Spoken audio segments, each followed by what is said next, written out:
हिंदी भाषा का विकास क्रम। देखो पहले इसमें लिखा है, इधर से देखो, हिंदी विश्व की लगभग 3000 भाषाओं में से एक भाषा है।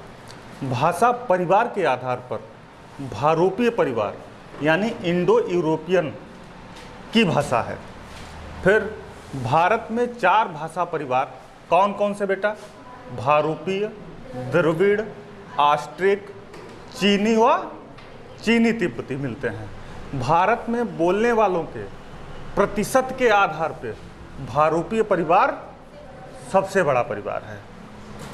अब हम देखेंगे भारतीय भाषाओं का सही विकास क्रम। सबसे जो पुरानी भाषा है वो कौन सी है? वैदिक संस्कृत। वैदिक संस्कृत से जो भाषा निकली है वो कौन सी है? लौकिक है। लौकिक से कौन सी निकली है? पाली निकली है। पाली से कौन सी? प्राकृत से, अपभ्रंश से, हिंदी या अवहट्ट। ठीक है। अगर आपसे कहा जाए हिंदी भाषा की जननी क्या है तो क्या है? अपभ्रंश है। अब देखो इधर, लौकिक संस्कृत के अंतर्गत कौन कौन सी चीजें आती हैं? कौन कौन से ग्रंथ आते हैं? कोई बताएगा? इसके अंतर्गत रामायण, फिर बेटा महाभारत, फिर जय संहिता। किसके अंतर्गत? लौकिक के अंतर्गत। पाली, प्राकृत। आपको पता होना चाहिए भगवान बुद्ध की कौन सी भाषा थी? पाली भाषा थी। और प्रथम प्राकृत काल की भाषा कौन सी मानी जाती है? या आपसे पूछा जाए प्रथम प्राकृत काल की भाषा क्या थी तो कौन सी थी? द्वितीय प्राकृत काल की भाषा प्राकृत है। बात समझ में आया? वैदिक संस्कृत से लौकिक संस्कृत, लौकिक संस्कृत से पाली, पाली से प्राकृत, प्राकृत से अपभ्रंश, अपभ्रंश से हिंदी या अवहट्ट। पाली किसकी भाषा है? गौतम बुद्ध की भाषा। गौतम बुद्ध के जितने भी उपदेश हैं वो किस भाषा में हैं? पाली भाषा में है। और महावीर स्वामी के जितने भी उपदेश हैं वो किस भाषा में हैं? वो प्राकृत भाषा में हैं। ठीक है। अपभ्रंश का स्वयंभू किसे कहा जाता है? वाल्मीकि को। किसे? वाल्मीकि को कहा जाता है। और इनकी एक रचना थी, क्या थी? पौमचरित। कैसी थी? पौमचरित। फिर दूसरा हम लोग देखते हैं हिंदी भाषा की जननी क्या है? अपभ्रंश। जैसा मैंने आपको बताया था हिंदी की जननी अपभ्रंश है। हिंदी भाषा की जननी अपभ्रंश है, जबकि आदि जननी की अगर बात करें तो कौन सी भाषा हो जाएगी? संस्कृत हो जाएगी। फिर हाँ, इधर भी देख लेते हैं। हमने भाषा परिवार भारत में बोलने वालों का प्रतिशत दिया हुआ है। तो जैसा कि मैंने ऊपर देखिए बताया, भारोपीय परिवार कैसा है? सबसे बड़ा परिवार है। ठीक है। अब भारोपीय, भारत में भारोपीय परिवार की भाषा बोलने वालों का प्रतिशत कितना है? 73% है। द्रविड़ का 25 है। ऑस्ट्रिक का 1.3, चीनी तिब्बती का 0.7% है। अब अपभ्रंश से हिंदी का विकास। ठीक है। अब अपभ्रंश को हमने कितनी जगह बांट लिया है? 1, 2, 3, 4 जगह बांट लिया है। ठीक है। अब कौन कौन से? सौर सैनी, अर्धमागधी, मागधी, खस अपभ्रंश। अब जो सौर सैनी है इसको कितनी जगह डिवाइड किया है? 2 जगह डिवाइड किया है, पश्चिमी हिंदी और राजस्थानी। देखो हम पूछेंगे भी, ठीक है।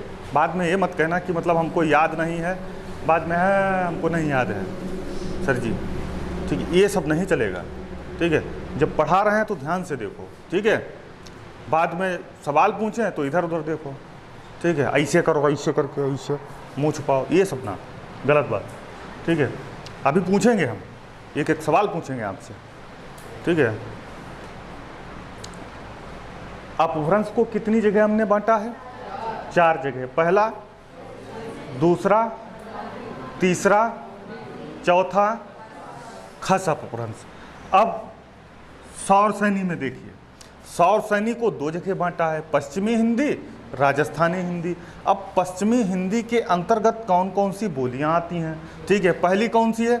खड़ी बोली या दूसरी ब्रजभाषा, तीसरी कन्नौजी, चौथी बुंदेली और पांचवी हरियाणवी या बांगरू।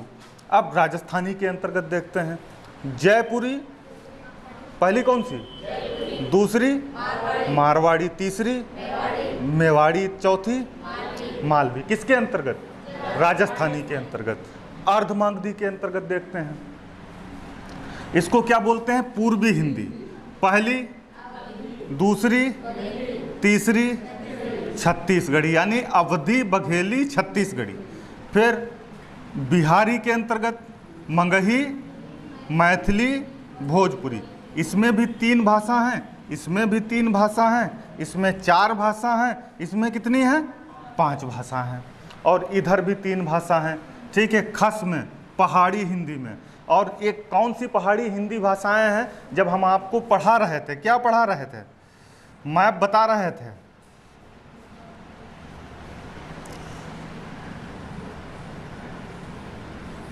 ये वाला जो क्षेत्र है, यहाँ पे जो भाषाएं बोली जाती हैं, ठीक है, उनके नाम है कुमायूनी, गढ़वाली और नेपाली।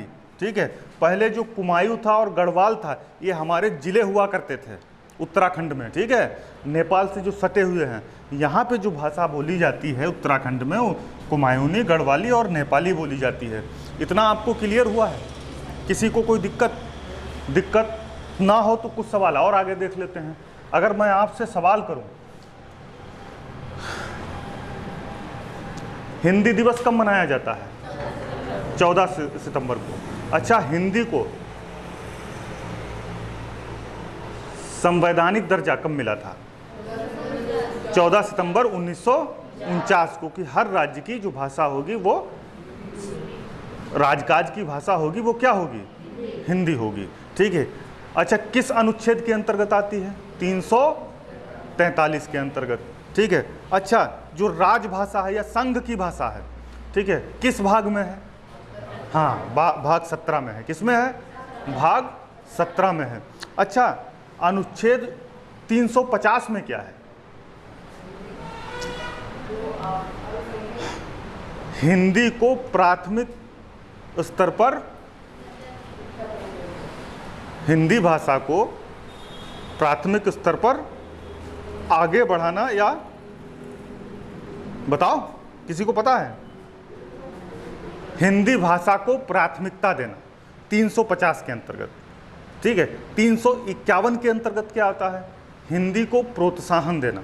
बात समझ गए? ये कुछ आर्टिकल्स हैं जो आपको याद भी रखने हैं। जैसे आपसे सवाल पूछ लिया जाए, हाई कोर्ट और सुप्रीम कोर्ट की जो भाषा हिंदी है, किस अनुच्छेद के अंतर्गत आती है? 348 और 349 के अंतर्गत आती है। ठीक है, इतना तैयार हुआ? नहीं तैयार हुआ? ठीक है, कोई दिक्कत? ठीक है, बढ़िया सा नोट कर लो अच्छे से।